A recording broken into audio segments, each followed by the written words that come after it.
Hello everyone, welcome back to Narc Design, the only place on YouTube dedicated to collecting, cataloging, and engineering fascinating firearms from both the real world and other worlds, beloved and beyond. I'm Narc, and this, right in front of me, is the Sevens Striker, a rifle whose world of origin is none other than the Calamity Mod for Terraria.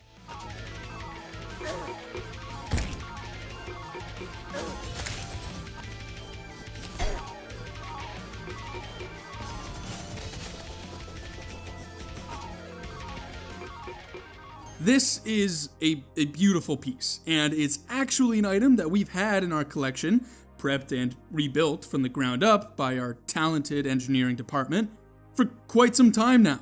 In fact, some of you dedicated fans who stuck with us through our brief hiatus while we waited for construction to finish on our new, beautiful Narc Design HQ facilities, which we are recording in right now, of course, may have already seen a teaser of this working.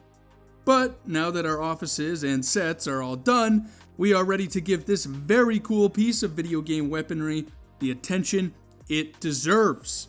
Mentioning its place of origin again real quick, before we get into some of the mechanics and such, the Sevens Striker is introduced into any given Terraria world with the Calamity Mod, and is considered a post-Moon Lord weapon, so it's definitely not something you'd expect to get a hold on commonly or early in a playthrough. Essentially, the way the weapon operates is when it's fired in its standard firing mode, these three reels will spin, and depending on what the result of these reels spinning is, and what kind of currency or coin the user chambers into the rifle as ammunition, the rifle will fire in a wide array of possible different ways. One of which, by the way, if the slot machine receiver spins a bust, even fires out a brick. How a brick fits through the bore of this barrel is not something I or our engineering department, as smart as they may be, can explain, but that is pretty typical for weapons that we collect and catalog here that operate on arcane or magical components. Very similar to some of the previous Terraria weapons we have done on the channel. Go check out those videos, by the way, if you're interested. Now, there is a alternate firing mode for the Sevens Striker as well, which will bypass these slot reels spinning and the whole chambering mechanism, and will instead fire at quite a surprising fire rate, an inaccurate constant beam or spray, for lack of a better word, of coins. Now, because we have successfully, of course, brought this weapon out from its world of origin and into our own real world here, it will operate slightly different. So that alternate firing mode will feed and use as its ammunition or projectiles the bank of coins in the receiver that have already been inserted by the user or anyone really who drops coins into the back of the feed slot here. When the Sevens Striker is being operated within Terraria Calamity, however, it will of course just feed and take ammunition from the user's coins that they have on them from their inventory. So, not sure it even needs to be said at this point, but the Sevens Striker is clearly a slot machine based and operated rifle. And a lot of that is all found here on this central piece, which really is the receiver for the rifle. We've got the three spinning reels here, which determine how the rifle ultimately ends up firing, which we went over briefly just a moment ago. There's also the pull lever here at the front of the receiver, which when pulled down, is essentially what primes the weapon to fire, or really, I suppose, chambers around.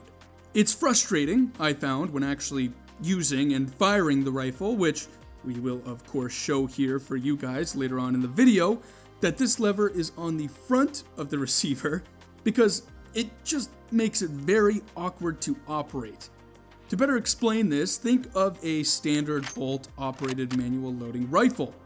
Well, on standard rifles like those, the bolt is on the back end of the rifle, so your right hand naturally and comfortably can operate that bolt, which is important if you're using the rifle in active combat, and you don't want to have to awkwardly posture and reorientate yourself or the rifle just to chamber another round. And possibly even more disruptive, those same standard bolt action rifles can, if you're a bit practiced, allow you to keep your sight profile still on target while pulling that bolt back and rechambering another round.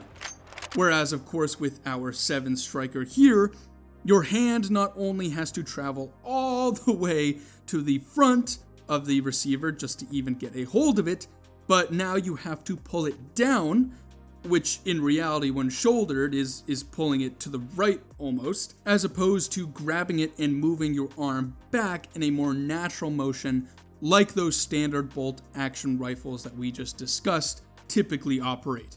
All that to say, it's exceptionally awkward to operate, specifically that primary firing mode. The alternate firing mode is actually relatively simple in comparison, to be fair. You just pull that trigger and aim, but in a controlled environment like shooting it in our range and things like that, actually firing this rifle is pretty fun and cool to see. Visually, the 7 striker, like all guns from Calamity, in my opinion, is nothing less than a work of art. The leather-wrapped furniture, so the back stock here, the handle, and that front grip portion, are exceptionally high quality and very satisfying to grip. The treated metal that makes up the barrel and parts of the walls of the receiver and other pressure-bearing pieces is slick and really does look great. It's actually luminite metal, which may be hard to tell visually because of the finish that was put on the metal for this rifle.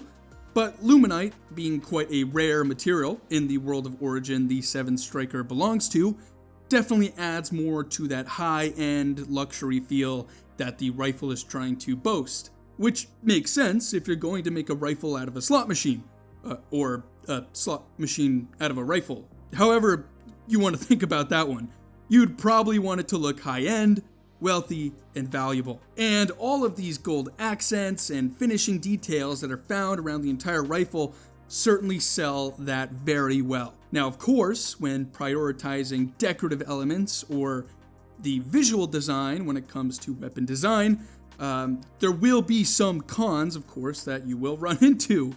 For me, the biggest one that upset me was when firing the rifle, the end butt plate on the back of the leather stock is made of that same thick gold metal that's seen along the rest of the rifle. This definitely is not the most pleasant surface to hit your shoulder from recoil when shooting, and it's even more frustrating knowing how comfortable that leather already is. I would have just preferred to shoulder the leather material on the end of that buttstock as opposed to this metal gold plate here. So I do think that was a rather silly decision and was almost certainly made just for visual appeal, but again, it is a slot machine rifle, so, that should be expected. Now, one of the benefits of having an engineering team rebuild or put together weapons from other worlds back into our own world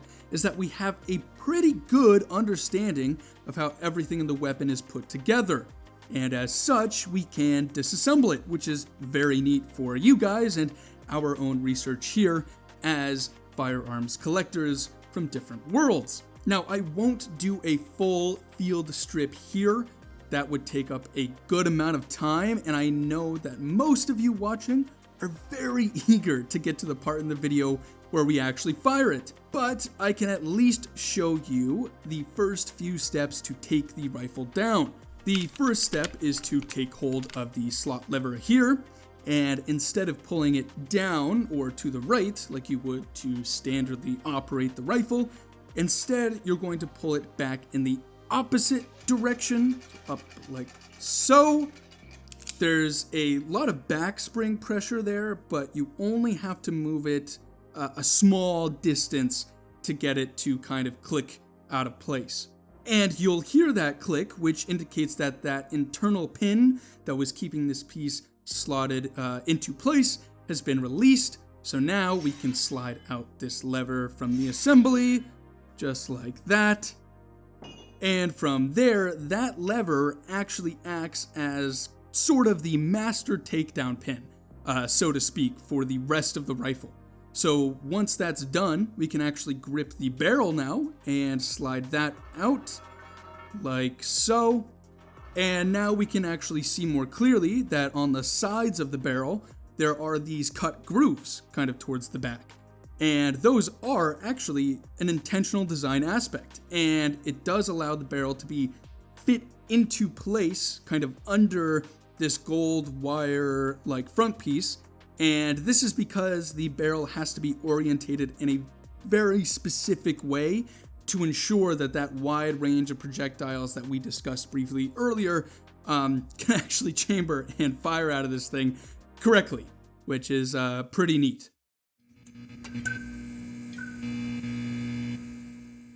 Alright, so we've got the rifle all put back together, and we are now here in our brand new indoor firing range here at the NARC Design facilities. I'm just extremely happy with how this range ended up looking. It's a blast to be able to fire these weapons that we recreate and collect for you all on video. Anyways, we're going to demonstrate for you guys both the standard firing mode and the alternate firing mode. I think first, just because it's the more simple operation of fire, so to speak, and it's less intricate, we will fire its alternate firing mode, which again is just that kind of constant burst or stream of high fire rate coin projectiles. And then after that, we will fire the rifle a few times on its standard firing mode, which again, just as a reminder, requires the operation of the front lever here, which will spin the reels. So we'll jump to that after we show the alternate firing mode first, and we of course will check what results we get from our groupings and firing and such. All right, we've got a target all set up down range, so we're going to shoot a short burst of the alternate firing mode first. We'll check our grouping and go from there. So pulling the target back up to our booth here, this is really funny and actually a really good visual demonstration on the effectiveness of this alternate firing type. You can see we've got 5 confirmed hits on the target. Kind of a pretty wide spread here. It looks pretty inaccurate. And it looks like 2 coins are still lodged into the target, which is funny to see. But here's the thing. Out of all of those shots that we shot out of that burst, I can't count exactly in the moment, we only have a few confirmed hits on target, and only a few of those projectiles actually remained lodged into that target, which gives me the impression at least that these coins firing from this alternate firing mode are extremely susceptible to tumbling, which is essentially when your projectile loses its perfect, I would say, orientation when flying through the air and loses those aerodynamics, and as such kind of collapses and tumbles and falls out of the air and loses a lot of that velocity. And I say that because only a few of the projectiles actually remained lodged into the target, and the others just seem to make a mark. So it seems to be inconsistent there on the velocity and stopping power we're getting from our projectiles when shot through this alternate firing mode. Alright, so we've got a fresh target replaced, took the previous one down, and we have it all set up down range. I've also already reloaded the 7 striker just by slipping a coin into that back intake slot. So we are all set and ready to show the primary firing mode in action. A pretty big thing to point out here that maybe I should have earlier is that the alternate firing mode that we just fired a moment ago is simply fired by pulling that trigger. Now, on the other hand, the standard firing mode, which we're about to demonstrate here in only a moment, does not have a user-controlled time of fire. And what I mean by that is we need to pull that lever down, and then we have roughly 2 seconds to get that rifle shouldered again and aimed back on target before that rifle just fires. Because the rifle will not wait for me to pull the trigger to fire. In fact, the trigger is not used at all in this standard firing mode. The rifle will just immediately fire right when those slots settle, after spinning, after we pull that lever down. Regardless, I'm talking too much, so let's run it, and we will see how well I can do here.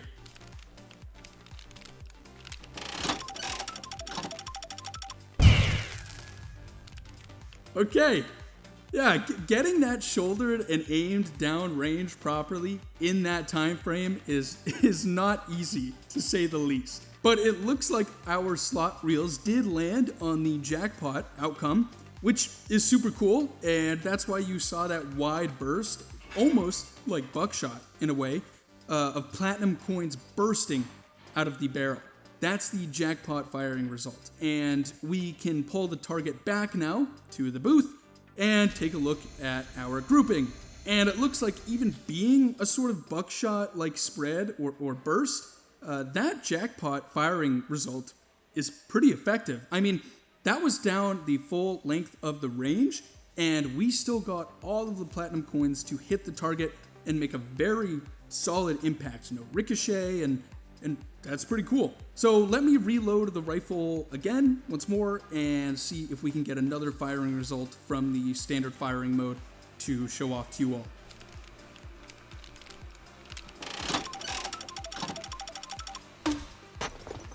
Okay, yes, I am glad that we got to see that and show it for you guys and getting it on camera. So we will show downrange with our camera man, but we got the bust result, which just sent a brick downrange out from the barrel of the weapon. It didn't even make it close to hitting the target. The brick does not have nearly enough velocity to be effective and reach that target, and it really is more of a lob, I would say, than a controlled and like potent firing of that brick as a projectile. That's that's hilarious. All right, we're gonna go clean up that brick, and yeah, we'll be right back. So we are gunsmiths here at Narc Design at our core, even if we do collect strange and interesting weapons from all sorts of worlds across media. So we're going back to our roots and showing you guys some of the engineering development footage that was provided to me by our very talented engineers. The build for the 7 Striker was mostly actually a pretty smooth experience. Remodeling those slot reels was definitely a bit of a challenge for sure, especially getting those icon cuts for each reel face looking right. But the overall profile of the weapon is very readable from the original material. Some of the decorative elements and aspects of the 7 Striker took a bit of extra focus and detail to get just right, especially that back spiral-like piece that's on the back stock. But really, I think we did an exceptional job bringing this beloved Calamity weapon to life in 3D and in our world here to demonstrate for you guys. So that is the 7 Striker in a nutshell from the Calamity Mod for Terraria. We are so happy to have it in our collection now, and it's going right into the Curator's Vault to be cataloged and accessed by our wonderful curators who financially support the channel, and we can't thank you guys enough. And just in case you're interested in being a curator yourself, or on the other end, you're interested how you can get your hands on our 7's Striker model and textures for yourself, you can by becoming a curator. Head on over to our Patreon at patreon.com/narcdesigns, and for only $5 a month, you can get access to a ton of models that you guys see us create and show off here on the channel, as well as their high quality textures that are made in Substance Painter. Not only that, but we always make sure to give our curators on screen shoutouts at the end of all of our videos as a big thank you. So if you want to see your name next to these guys, click that link in the description and become a curator today. We've got lots of cool content in the works coming soon and are now back in the full swing of things for content production now that our Narc Design HQ has finished construction and is all set up. So please subscribe, like the video, it really helps the channel, and maybe even most importantly, comment down below if there's any other weapons you'd want to see us bring to life from popular media, whether it's games or movies or whatnot, or even real life weapons that you would like us to cover here. And maybe one day we will do a deep dive video on it and add it to our collection. Thank you all again so much. We will see you all in the next video. It's coming very soon and it's very exciting, very special video. So I can't wait to show you all that. But in the meantime, thank you all for tuning in. This is Narc Design. We will see you next time.